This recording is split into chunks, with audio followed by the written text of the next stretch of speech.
Good morning, everybody. Nikki Burnett here. Today is Taste Life Nutrition Radio and podcast streaming live on KUHSdenver.com, where today it's just me. So often we have some really amazing guests, but today I get to talk about some things that I like to talk about. So when I was doing a little research and sort of determining what would be a good topic for today, one of the things that I've been studying a lot is brain health and brain function, and we have been talking a lot about hormones. So I will say that we've been talking a lot about women, but this is also impactful for men. We're going to talk about men's hormones, and as well as some other hormones that are in both sexes. Obviously, testosterone and estrogen are in both sexes, but a little bit some more than others. Anyway, but as always, we start the show with gratitude.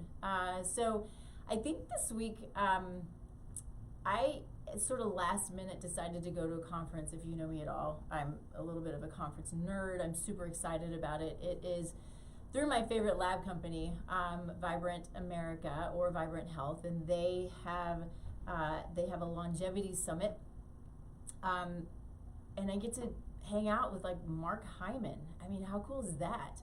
So if you know functional medicine, he's kind of that beginning era of functional medicine. He started, or he co-started, I believe co-founded, I don't really know the history, but of the Institute for Functional Medicine, which I have taken several of their modules, so I can dig more into functional medicine and practice functional nutrition, because I'm not a medical doctor.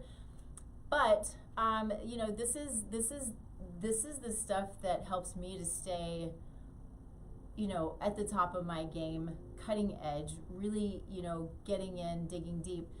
But the cool thing is too, what I'm really grateful for is I actually get to have dinner with these people and dinner with these speakers. And so what a blessing to be able to hang out with these people who have, changed the landscape of medicine, and have brought forth what is a at minimum complementary approach to healthcare, if not what should be the main approach to healthcare, because then of course we do still need conventional medicine. It is important.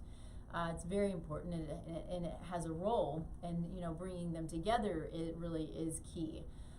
But yeah, I think that's what I'm really grateful for, getting to go and hang out in California with some people who are literally and truly at the top of their game, who I get to learn from and hang out with a little bit. So with that, let's talk a little bit about hormones. I think, often we think about hormones, and we really only tend to think, at least in my mind, this was, before me really understanding what hormones are and what they do. You think about estrogen and testosterone. So you have testosterone, which is considered your male hormone, which women also have to a much lesser degree. And then you have your estrogen. You have multiple estrogens, which is your female hormone, but men have it as well to a much lesser degree. So it's important that we understand the impact of these, because we think of them only as, for sexual function or sexual development, when they are so protective of our brain health, but they can also be so problematic if we're getting too much of them, of either one of them for either sex. So, digging in a little bit to how hormones impact brain function, I thought was a pretty important topic, and I have a ton of notes here, as I usually do. So we'll see how much we can get through today. But, I think the first thing that we want to really kind of dig into is what hormones are. Hormones are, they're communicators. They are what tell our organ systems what to do. We have our endocrine system, which is what produces hormones. So our endocrine system, our thymus, our pituitary gland, our thyroid, our ovaries and testes, right? These are all part of our endocrine system, and they produce hormones that tells our body what to do and how to react. and how to perform and all of the things that it's supposed to do to function in everyday life, right? So they are chemical messengers, and so when it comes to brain health, though, they really can influence mental clarity, mood regulation, memory, and really overall brain health. And so when we're looking at hormones from a functional perspective, we want to understand the role of the hormone, how to keep them balanced, what all they are impacting in the body, which is most everything, and then how we can, if they do become dysregulated, how can we then bring them back and regulate them. And so when it comes to estrogen specifically, estrogen, interestingly, and I just find this so fascinating, estrogen supports neuroplasticity. So I'm assuming most people probably know what that is, but it is the ability for, I didn't turn the music down, did I? Yep. So, but it supports, the brain neuroplasticity is the ability for the brain to grow and to change and to learn. And if we don't have this capability, then it's more of a cognitive impairment, right? And so we want to make sure that we are continuing neuroplasticity.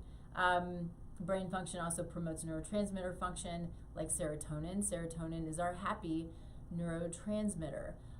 Interestingly, though, serotonin, 90% of serotonin is produced in the gut. So we can't assume that there is a disconnect with the functions of our body, no matter what it is, whether it's hormones, whether it's organ systems, whether it's neurotransmitters, we have to be as healthy as possible in order for all of these things to function properly. And so, let's see, estrogen also aids in protecting brain cells, contributing to mood regulation, memory, and cognitive health. So what I find, and I'm jumping ahead a little bit, but what I find really interesting is, we've been talking a lot about women moving into perimenopause, moving into menopause, and I want to talk even about the time prior to before that point. But we're seeing women who are becoming forgetful, who become frustrated, who become irritable, who become anxious later in life, and it's often because of these dysregulated hormones. Now, we're going to start losing hormones naturally anyway, but we have the ability to continue to support them. And I do think that HRT, or hormone replacement therapy, has been given a bad rap. Because if it's done properly, I think it can be beneficial. It's not something that I do. It's not something that I can do, not to the degree of like pellets and things like that. I can have I do for myself my own normal, a little bit of hormone replacement therapy. We talked about that some last week, that it can be done. And it can be super supportive and really important, and it's going to support brain function. So, but what we can't do is just assume that we need these hormones, whatever the hormone is, and just go take them, because that can also create problems as well, right? We don't want to just go mess with hormones. We've got to understand symptoms. We've got to understand lab ranges. We've got to understand the body and its functioning. We've got to understand disease state and health status, because those are the things that are going to impact hormone dysfunction or hormone regulation, if I should say that better. So when it comes to estrogens, we have 3 different estrogens that are key players in men and women, but mostly women, of course. And so estradiol is our main estrogen hormone. It's significant in in all phases of life, right? So that's the one that we really want to make sure that we know where it is. This one really is probably tested most often, although when I'm doing testing, I'm testing all 3. But estradiol is considered E2. It is important for, of course, reproductive health, bone density, cognitive function. An imbalance, whether it's high or low, can result in symptoms of estrogen dominance or deficiency, of course, leading to mood swings, memory problems, and increased risk of neurodegenerative diseases. So making sure that our hormones are in line is not just important for our everyday activities. It really is important for what we're doing to support our brain health, to support how we take care of our families and how we show up in this world and how we remember and how we work, right? All of these things are so important. So I'm going to hit just briefly like on E1, which is estrone. So it acts as a storage estrogen, and is more prevalent during post-menopause, and it's synthesized in fat tissues. So this is the thing that can be a really hard thing to grasp and can be really frustrating, but especially for us women. But fat cells are, there was a time in the history of medicine where we thought that fat cells, that's just all they were. They are just, it's just adipose tissue. There's no function to them, and they either, or there's too much of them, or there's not enough of them, or whatever the case may be. But they're very biochemically active. And this is the thing that's so beautiful about science. If we are open-minded enough to realize and to take in the fact that science is just that, right? It's really a practice of science, and it's going to change, and it always changes. And we have to be open to which is why I do conferences, right? Got to be open to moving forward and knowing that things are going to change, and not being stuck in what we thought was the way it was, because when we learn more, it opens more doors, and we're like, okay, it gives us newer pieces of the puzzle, which might change what we thought we knew. And so that's one of those things, I try really hard to make sure that I'm open to that, and open to what I want to do my research, and I want to learn and understand. But when the science is moving in a new or different direction, I want to be open to that, but I also don't want to be too open to the things that are the fads, right? This is where we get in trouble with fad diets and these things that just can be problematic for people because it can be so confusing. So there's a little bit of a balance there, but change is inevitable, and new information and new data is inevitable, and so it's a really great thing. But soapbox, so many of those. But anyway, so it's having that knowledge that, as well, men and women, this is for men too, that the biochemical activity of fat cells produces estrogen. And so that's a lot of times why women start to put on weight as we start to move through this phase, which it's hard to manage, but it is manageable. So we gotta, our bodies are changing and they're dynamic, and we gotta just figure it out sometimes, or find somebody who can help us figure it out. I know a lot, but I'm always, having people help me with my own body too, because I am always wanting to learn more and dig in, of course, because that's what I do for my clients. So, elevated estrone, particularly in women, can, with excess body fat, can contribute to estrogen dominance and increase the risk of hormone-related cancers. So it is an important, it's important for us to manage the adipose tissue that we're putting on, and just being aware of that, right? So E3 is estriol. It's the weakest form of estrogen and usually more prevalent during pregnancy. So it does help balance the effects of the more potent estrogens, and is considered protective against conditions like breast cancer. So interestingly, we can, when I'm doing testing, which is, again, you pretty much always at this point through Vibrant, we can look at E1, E2, E3. We can look at progesterone, which we'll talk about in a little bit. We can look at testosterone and these other androgenic hormones for men and for women, and have a understanding of how they're working together, how they're playing together, as well as then how they're being detoxified, because this is the stuff that plays into estrogen dominance, again, for both men and women, which is what we'll talk about next. So we have both estrogen dominance and estrogen deficiency. So estrogen dominance often is what's going to lead to weight gain and, you know, some anxiety and mood swings and the fibrocystic breasts and that kind of thing. And it can be really frustrating. And so there are lots of factors that play a role in estrogen dominance. And so briefly, which we don't see as often, but we see some estrogen deficiency, which is more common in postmenopause, and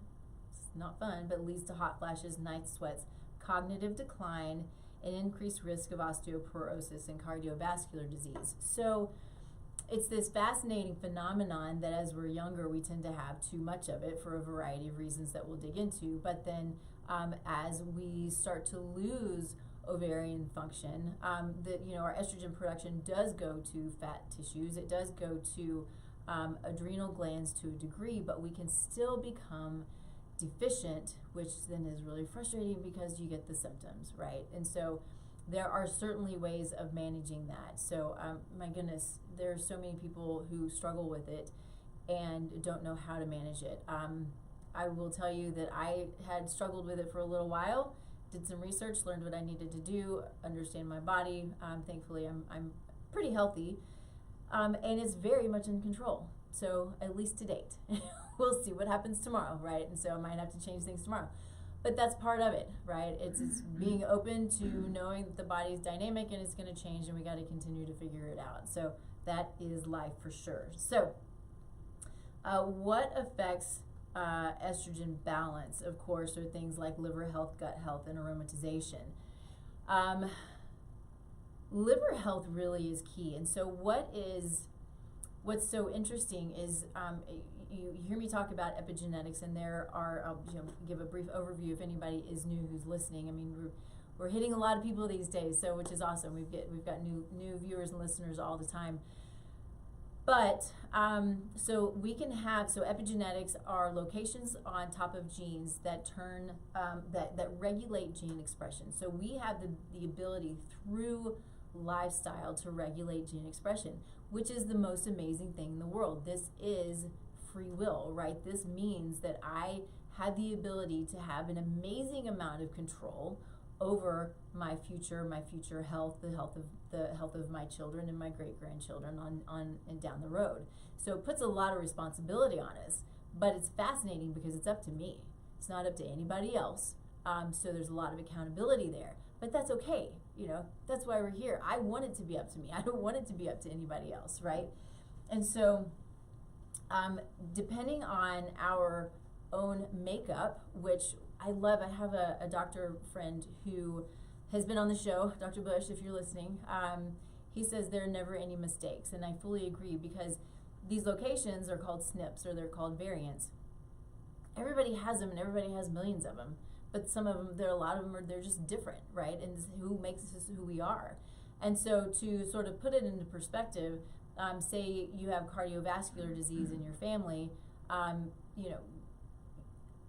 mom, dad, brothers, sisters, whatever, doesn't mean that you have to have it, right? You may have the potential for it, but it doesn't mean that you have to struggle with it or succumb to it, right? Because lifestyle and understanding our body, and now today we can have an understanding of our genetics, and that's even more and more of that's coming, which is, again, fascinating and amazing and so beautiful. Talk about individualized healthcare. It's just so good.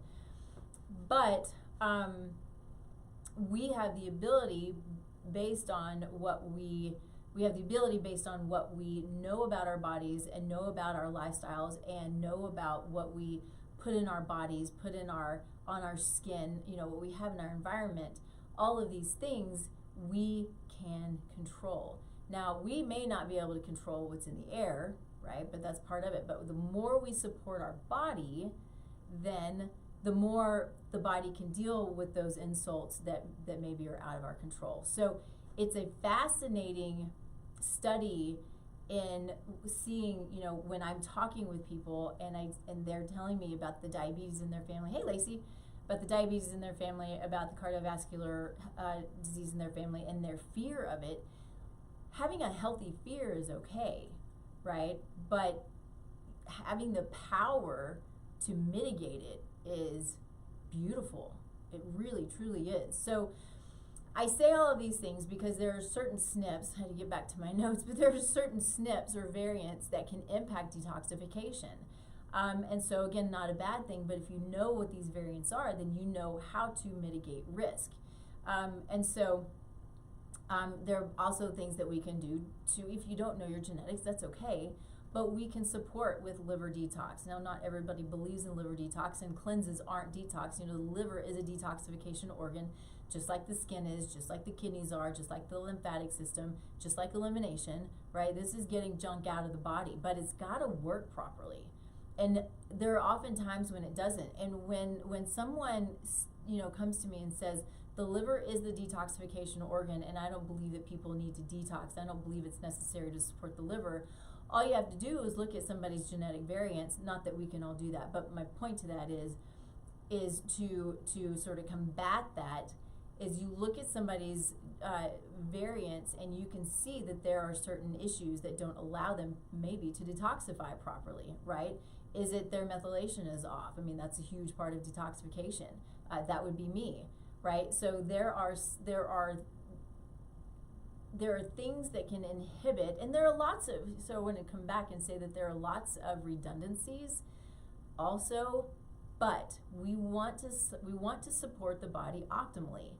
And so the more we know and the more we support, the more the body's going to function properly, and the more it's going to detoxify properly, and it's not going to get clogged up, because things can get clogged up, and they do get clogged up. So our lymphatic system, which is a major detox organ, can get clogged up. We have lymphatic drainage massages, right? That's not a joke, it's a real thing. We have jumping. This is why we move, why we're supposed to exercise, right? So our calf muscles, as we're walking, as we're moving, as we're, you know, doing the things that we do on a daily basis, they pump our lymphatic system, right? It doesn't have a heartbeat like our cardiovascular system does. So movement moves the lymphatic system. So if we're sitting at a desk all day long, then the lymphatic system is not going to move the way it's supposed to, right? So it can get clogged up, it can get gross, right? So we want to support that. So there are things that we can do to support, you know, detox. You know, you've got phase 1, phase 2, and of detox, which are, you know, two. I don't need to get into that, but it's two.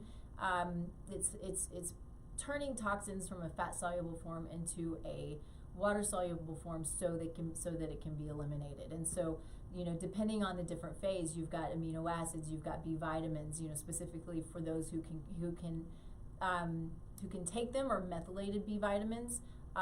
Those who have certain variants don't do well with some methylated B vitamins, so you have to take some other forms. Again, we're not going to get into that, but these are the things that we want to keep in mind, and this is why it's so important to have someone who knows your body, who can help you know your body, your genetics, your lab numbers, your potential, and then can help you understand what is the best form of this nutrient for me, because there are so many different forms, and there are synthetic forms which are really not good at all. So these are the things that we have to know. Let's see, DIM, if you haven't heard of DIM, diindolylmethane, I don't ever really know if I say that properly, but it is from broccoli sprouts. I'm sorry, broccoli sprouts, but from broccoli, from cauliflower, from our cruciferous vegetables, can be really supportive of detoxification, right? So just eating food, good, healthy, organic food, can help with the detoxification processes.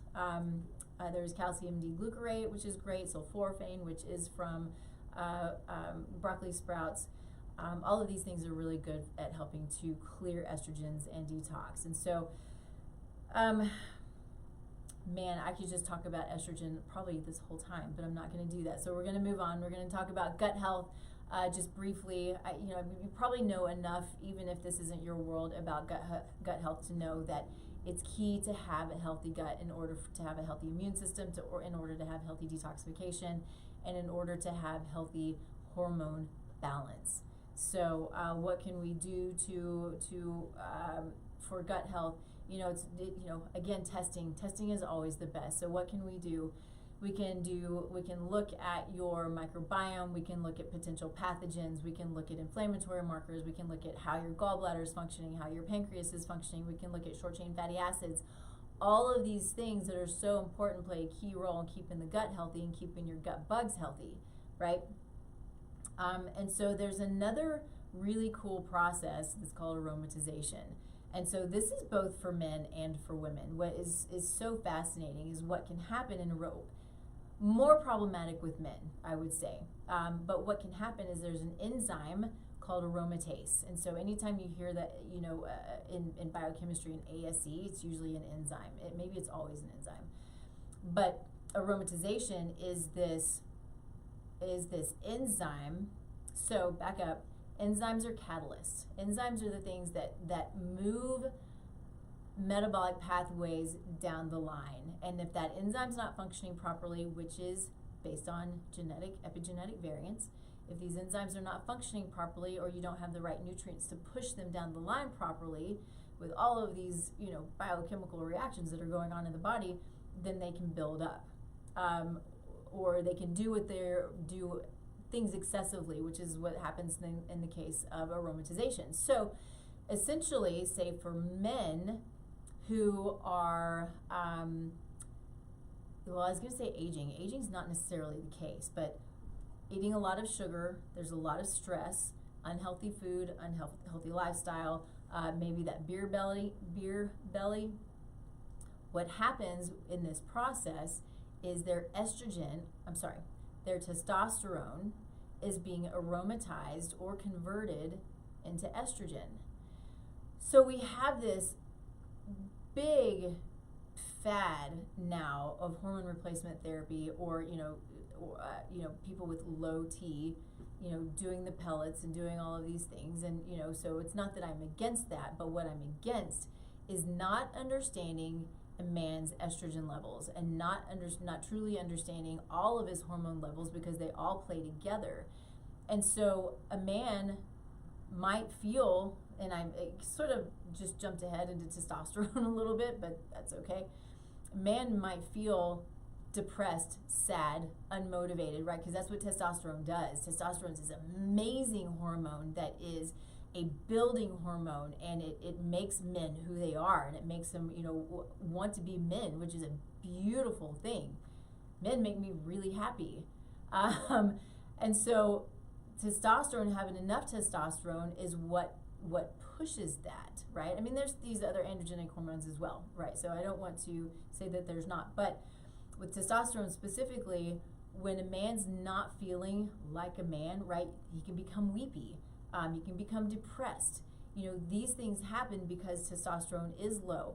But if you go in and somebody says, yeah, you got low T, and puts you on pellets, but doesn't understand your estrogen levels, doesn't understand your lifestyle, doesn't understand the stress, the food, all the things, what will happen is you just create more estrogen. And so you're perpetuating a terrible situation. So it can be really frustrating when, I've talked to men over and over again. They're like, yeah, I'm doing the pellets and I'm doing these things, and it's just not helping. And I can see what's happening. And so we have to, if this is an option, if this is going to be an option for men, you gotta go to somebody who's not going to just test your testosterone. You gotta go to someone who is going to look at the whole picture, who's going to look at you and your lifestyle, going to look at your belly, right? Going to look at what you eat, because these things are so important. What if you changed your lifestyle and then you don't need testosterone replacement therapy? I mean, that would be awesome, and I think that very often is the case, right? And so aromatization is pretty cool little situation. So let's see. So there are some natural aromatase inhibitors. Let's make sure we talk about that. So we talk about men who do really well with zinc, and it's true. Zinc is an immune booster. It's good for the prostate, but it also is an aromatase inhibitor. We also have resveratrol, which is really great for that as well. Resveratrol is anti-aging. It's this great phytonutrient. We hear about it in grape skins, and your dark red, purple fruits and veggies. I'm going to say you're not going to get enough in wine, so don't just go drink a bunch of wine thinking you're getting a bunch of resveratrol, because I think the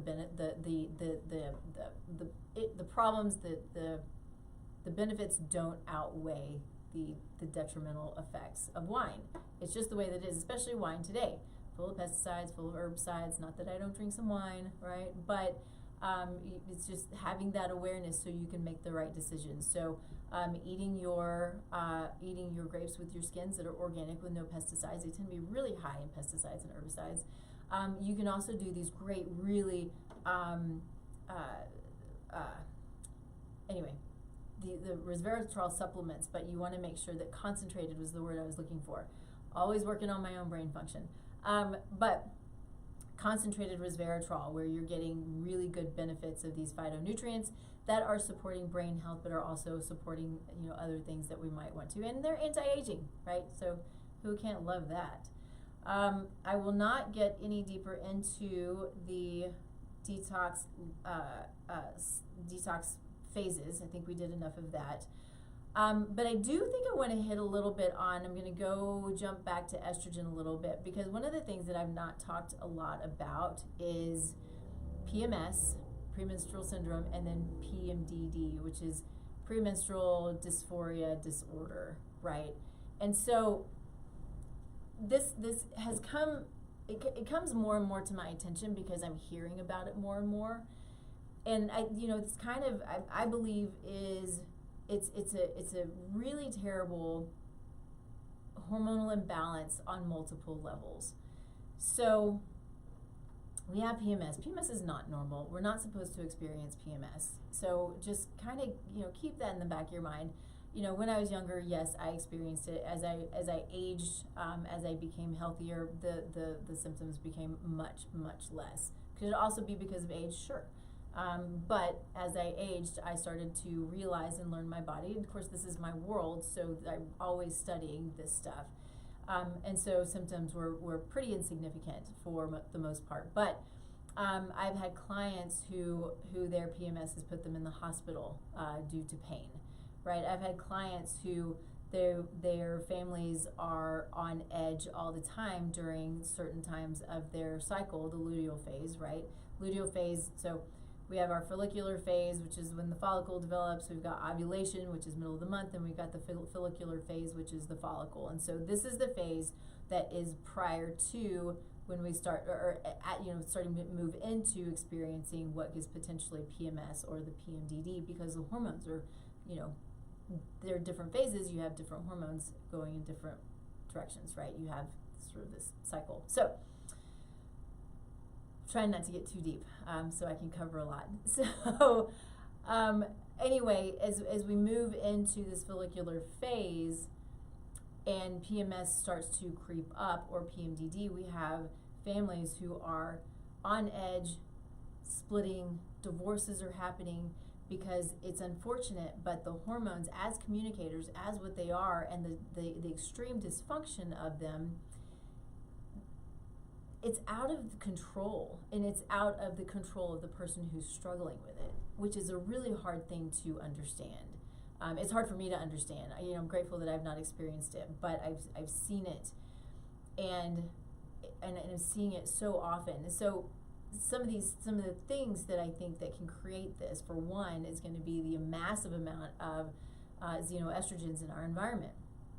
Xenoestrogens being estrogen mimickers, they bind tightly to our own natural estrogens, and our body doesn't have the ability to utilize the estrogen that it's supposed to. So we've got these crazy swings and this excess, these xenoestrogens that are chemicals. There are mycoestrogens that are made from mycotoxins like mold.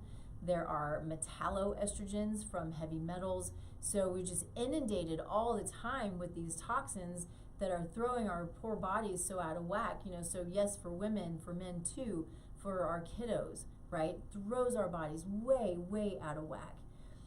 And so I also believe that what can happen too is progesterone is too low. And so if we're experiencing, I'm gonna get to my notes here. Yeah, so here I'm just going to read what it shows that it is. So PMDD is linked to fluctuations in hormones, particularly estrogen and progesterone. Sensitivities to these fluctuations affects neurotransmitter levels such as serotonin, impacting mood and emotional well-being. Right, so it creates neuroinflammation. It creates poor estrogen metabolism. There's gut health. I'm sorry, it doesn't create it, but the neuroinflammation, the poor estrogen metabolism, and the gut health, all of these things can be factors that play a role in the imbalance of the hormones. Then of course you have the outside factors, which are the xenoestrogens. So getting these hormones in line, getting the xenoestrogens out of your life, right? And so when I say that, yes, it's food. It is, what are you cleaning your body with? What are you cleaning your hair with? What are you cleaning your clothes with? What are you cleaning your floor with? What are you putting in your yard? What are you putting under your arms, right? What lotion are you using? All of these things, if they're your everyday mainstream, for the most part, they're all going to contain xenoestrogens. So we are, and then we're eating them, right? And then we're drinking them. And so it's just, and then we're inhaling them. So it's never ending. And so, I go back to the amount of control that we have. We have so much control in our own home environment and in what we put in our bodies and what we put on our skin. But when we can't control what's put in the air, unfortunately, if we're controlling all of these other things and then supporting the body as well, the body has much more, it's much more likely to be able to function properly and detoxify properly these other insults, because its bucket's not overflowing. And that's what, how you kind of see it is, you have this bucket that fills up and you've got the toxins. Well, as it starts to overflow, that's when symptoms happen. And symptoms are just the body talking to us. It's like yelling, going, hey, I need you to take control. I need you to jump in and help me out, because I am now overflowing. I can't do this on my own. So like I said, it's got a lot of redundancies, right? But it gets to the point to where it needs our support. We have to jump in and help it to do the things that it needs to do by taking out these unhealthy factors, whatever they might be in our life, and then bringing in the goodness and supporting, whether it's with nutrients, potentially with supplements. There are many other really cool therapies out there that can be beneficial for those who've really become super chronic, right? And so when you're dealing with chronic conditions, this is the body screaming for help. We can put names on them all day long, right? But it's really the body screaming for help. Okay, so of course, management strategies, nutritional support. Magnesium can be important. B vitamins. Let's see, there's one that I love. If you've heard of Chase Tree or Vitex. Vitex is really great because it supports progesterone. Progesterone is an amazing, amazing hormone. Last week we talked about it being the super hormone. And so I'm just realizing I'm only going to get through about a quarter of my notes, but it's okay. Next time we'll carry on. Anyway, but progesterone is so important, and we see that it's low very often, and that plays such a key role when we're dealing with something like PMDD, where we have estrogen excess likely, but we also have low progesterone. It's this perfect storm, right? And so we need to be able to address both of those things. But we got to know, we got to test, we got to understand where they are, so we really know how to support and get the body where it needs to be. So, all right, progesterone, such a cool one. So its role in brain function is a calming hormone. It stimulates GABA receptors. It reduces anxiety and supports myelination and repair of brain cells. So think about that. So the myelination and brain cells are always being there are always insults to our nervous system and our brain cells and our brain health, and progesterone is super protective of that. So making sure our progesterone is in line is really important. We might need progesterone earlier in life. We might need it throughout our later stages in life. But I think it's a really important one to make sure that you're taking, if you need it, and if your labs say you need it, and your symptoms say you need it, right? Not everybody needs it. But pregnancy is, progesterone is what holds a pregnancy. So if your progesterone drops too early, negative things can happen. And so making sure that your progesterone levels are at a good point prior to pregnancy, during pregnancy, and throughout pregnancy, right? We talked about this last week, how the placenta begins to produce its own progesterone at a certain point. But what if, could it stop? Could it not produce enough, right? So I think in my mind, it's important to continue to know where your progesterone levels are throughout the time that you are working to get pregnant, through conception as well as then through pregnancy. And it fluctuates, right? So we don't always need a high, because then that's going to inhibit pregnancy or conception. But super important hormone for everything that we are. We talked already about testosterone. But I do want to say that testosterone supports neurogenesis, cognitive functions, and mood stabilization. Another thing that I want to make sure that I hit here. So yes, testosterone is so important also for brain function, for men and for women. There are for all functional labs, there are functional lab ranges. And so we also have general lab ranges, and that's what we see most often in conventional medicine, are general lab ranges. These are not optimal, right? So they can give us a lot of information, but if we're looking at functional lab ranges, generally they're a little more narrow. And so more red flags come up, and that's what I call it, is red flags. So we're able to put more pieces of the puzzle together. I was with a client yesterday. We were looking at his testosterone. He's thin, he's lean, he's healthy. He is older, so he's looking to optimize. Older, he's probably in his 50s, right? But we were looking at general lab ranges of his testosterone. When we looked at the functional ranges, he was low.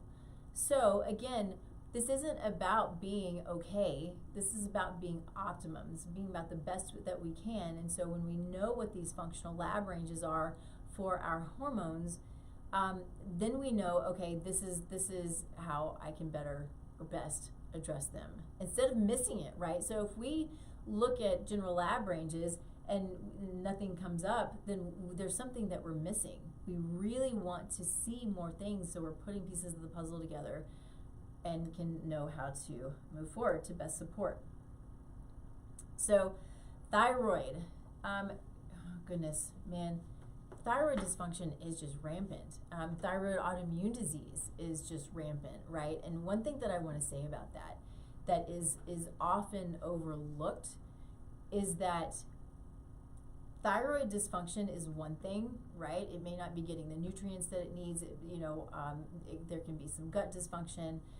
There can be some pituitary dysfunction that's not talking to the thyroid, right? So which is why it's really important to really test all thyroid hormones, all thyroid markers. But what we need to make sure that we understand is, if someone presents with hypothyroid and doesn't have their antibodies checked, there's something that there's a high likelihood of missing autoimmune disease. If we miss autoimmune disease,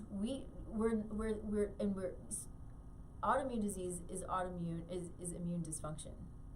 I mean, so it might be attacking a specific organ or gland, like the thyroid, but the dysfunction, it's being attacked over here, but the dysfunction's over here. So we have to make sure that we understand as fully as possible all scenarios through lab testing, so we can address the right thing to address. So yes, we want to support the thyroid when somebody's dealing with Hashimoto's, which is autoimmune thyroid. We want to support the thyroid because it's what's being attacked, but we've got to address and understand why the immune system is pissed off, because that's what it is. Immune system's not happy. Why is it not happy? Is it because of microbes? Is it because of hormonal imbalances? Is it because of lack of sleep? Then we got to ask why all of those things are happening, right? So we have these, sort of these downward spirals that can happen, but we have to understand the root cause. There's a root cause, there's a reason why. It's not always easy to figure it out, but we can do our best to address the root cause so the body can then do what it's supposed to do. So can we get antibody activity down? Yeah, of course. Through lifestyle and supplementation, yeah. Do sometimes we need to visit a doctor? Yeah, of course, right? We want to have the support of our team who can give us all the options, and then we can make our choices and our decisions on how we want to move forward. Sometimes I'm going to tell you that, and I don't do this, obviously I can't, but I can refer to if someone is struggling with an autoimmune condition, specifically Hashimoto's. Low-dose naltrexone can be a great option for a lot of people. It's a drug, and it's a super safe, super old drug. So there are times when we want to support the body and we want to support symptoms. So we want to support symptoms, and then we want to address whatever's going on with the body so we can bring it together, and hopefully then we're not on the drugs for long, right? They are a temporary in order to allow us to function and get through life. Then we support the body so it functions better on its own. That's really the goal there. So imbalance of thyroid of thyroid function is brain fog, depression, poor memory, difficulty concentrating. And so again, there's so much thyroid dysfunction in women. It's really fascinating, and autoimmunity. So it's a really crazy situation that is often not tested, and I don't know why. Or there are only a couple of markers tested. We got to test all the markers, and we got to test for antibody activity. So cortisol, everybody probably knows cortisol.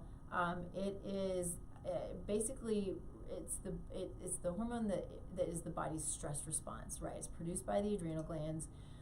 And what's so problematic with it is, so let me back up. It's an amazing hormone because it's the thing that helps us to, lift up the car or run really fast or to do things that we wouldn't typically be able to do if we don't have that cortisol. And it's that shot of adrenaline. It's that shot of I gotta go and I gotta do this now, and that extra strength. What happens though, and so in that point when that happens and it's a quick elevation, it's anti-inflammatory and it is building, it's promoting, right? It's a really cool thing. But what we're seeing in our society today is elevated cortisol that is remaining elevated. So it's chronically elevated. And so when it's chronically elevated, what we see then is it is pro-inflammatory and catabolic, which means it breaks down muscle tissue. So it just breaks down tissue. So we have a situation where we're chronically stressed. We can't lose weight. We don't understand what's going on with our body. We're losing muscle mass, and so we have to find a way of controlling that, whatever it is. And that's the key to this. I wish I had my little diagram for you to see, but there's, you can put stress like right in the middle. And so if you have all of these bubbles, you have stress in the middle. It's the middle bubble, and then you have inflammation that goes back to stress, and then you have hormonal dysfunction, then goes back to stress, then goes back to inflammation, and then goes back to GI dysfunction, which goes to stress, which goes to inflammation, which goes to hormonal dysfunction, right? So everything creates stress. Excessive stress is not just lifestyle, right? So everything creates stress, but then moves out and creates dysfunction, which creates more stress. So it's an interesting scenario. I actually I was doing a presentation and I built out this diagram, and I was like, how many arrows are there? And I'm sure I missed a bunch of them, but it's so interesting. The things that we can do to control cortisol: eating slowly, not watching TV, not eating on the run, walking in the grass, sitting still, sitting in the sun. All of these simple free things that help us pray. We've been praying a lot lately. I'll tell you, we're in an interesting place in our world, and I feel compelled to say that if you aren't praying, this is your time to start. I think it's a really important thing for all of us to be doing. And if you're not believers, maybe consider believing, because this is the time for that also. So, moving on to, what else we got? What time we got? Just a few minutes to go. What else can we talk about? Ooh, melatonin. Melatonin's a fun one.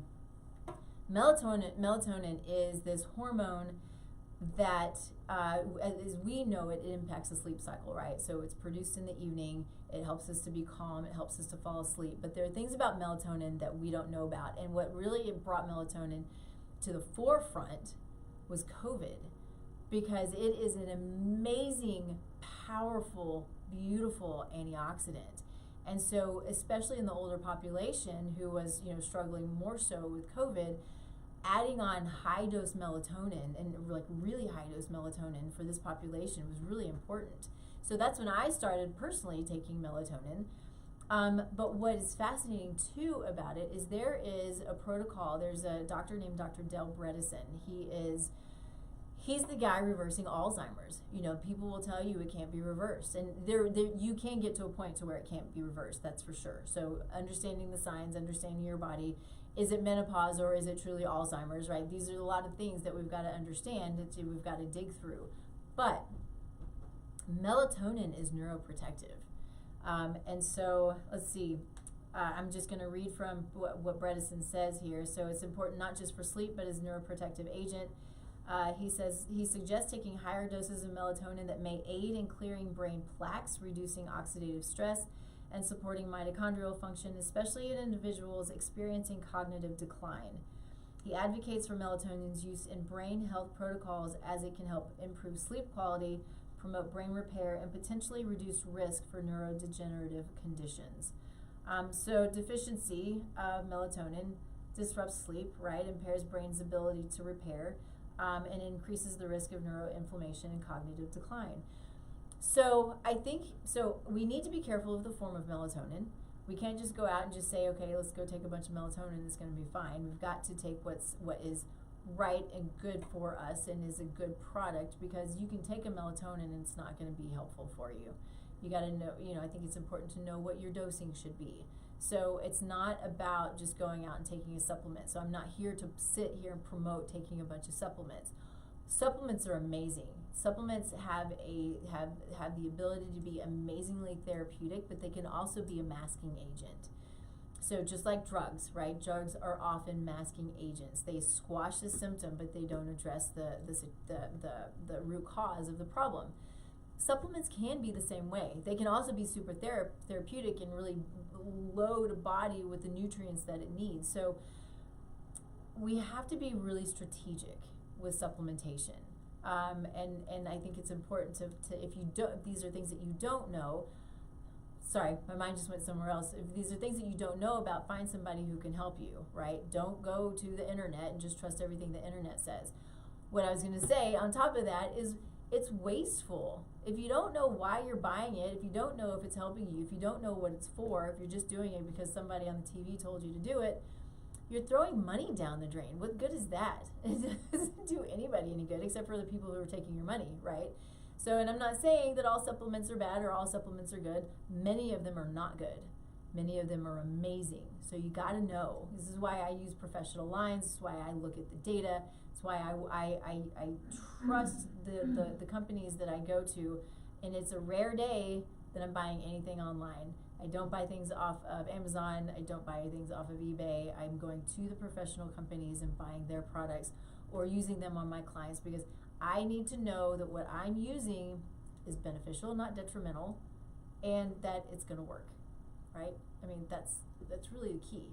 So I want my clients to be successful. If they're successful, then I'm successful. And using trashy supplements is not the way to do that. So, all right, I think that we're pretty much at our end. What else do I want to hit on? We've got a couple of other ones that we could talk about. There's growth hormone, which is important for neurogenesis, repair of neurons. There are supplements for human growth hormone. I think we've got to be really careful with growth hormone. No, it is intended to make things grow. So you've got to, again, know why you're doing things and know if you're doing them for the right reasons. We have oxytocin, which is awesome. It's important for bonding, right? This is mom and baby. This is the hugging. This is a really, really cool emotional regulatory hormone. Leptin and ghrelin are also pretty cool hormones as well that can be super thrown off. So these are hunger hormones.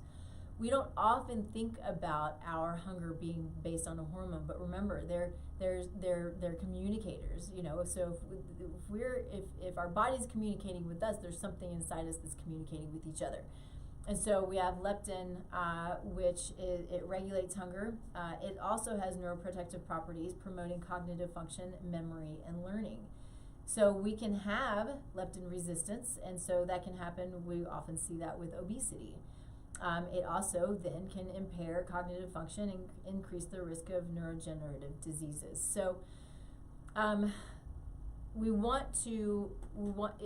if we're in a situation where we're not sure when we're hungry, or we can't turn off our hunger hormones, or we're just not hungry, right? Understanding leptin and ghrelin can be really important. We can test leptin. I don't think we can test ghrelin yet. It would be really cool if we could. I would love to see that happen. But we can test leptin, and we can see if there's some leptin resistance, and if there's some stuff going on there that can impact our health, and of course impact our cognitive function, which is the whole goal of all of this, is understanding how all of these hormones play a role in brain health. So they play a role in gut health and liver health, and all these things. So I could build out another diagram where the arrows keep going back and forth and back and forth and back and forth, because everything is connected. It's really beautiful. It also makes things really difficult. Everybody is beautifully unique, and it makes my job really hard, but also makes it super exciting and fun, because putting together pieces of the puzzle is what I do. And I work with some amazing people who help me do that, whether it's the clinicians at Vibrant, or other clinicians who I used to refer to, as well as, of course, the people who I collaborate with. And these days, working with Immuno Wellness and Veros Health has been a lot of fun, because it's bringing in the wellness functional piece into the allopathic piece. This is something that I've talked about. I can be really frustrated, as you all know, with allopathic medicine, because they are great at acute care, not always so great with chronic care. Whereas what we need to understand root cause. And so bringing these things together, where we can understand root cause, look at lifestyle factors, look at the daily, and when we need to manage medically, that's what we do, and then guide people, hopefully, to minimize, maybe get off of their drugs. This is the whole goal, and this is why this works so well together. So it's been really fun developing out that program and just getting that started. So grateful for the doctors out there, the allopathic medical doctors, including Dr. Melamed, who has a vision to bring together these two things, and to really truly bring health to people, and not just cover up symptoms. It's pretty awesome stuff. So, all right, I think we are done. Of course, you can still find me. It's still tastelifenutrition.com. You can go to the website. You can fill out an assessment, and I'll reach out to you personally, and we'll chat about it. We'll see how I might be able to help you, or if I need to refer you, I can find somebody who can help you. But this assessment's pretty cool. It's quick, it's simple, it's just a bunch of numbers, and then we look at it together to see what it is that might be going on, and how we might be able to support you in reaching your goals, whatever your goals are, right? It might be just to optimize, and it might be to feel better because you got a bunch of junk going on, and that happens a lot. So I can help to address that. There also is, of course, Immuno Wellness, and so sort of similar situation, but we have the backing of some medical doctors as well. So let me know if there's a way that I can support you. We're here every Thursday, 10 a.m. Mountain Time, streaming live on kuhsdenver.com, reaching just a whole ton of people and having a whole bunch of fun. So next week we'll have a guest. Join us then, 10 a.m. Mountain Time, streaming live on kuhsdenver.com. See you later. Bye.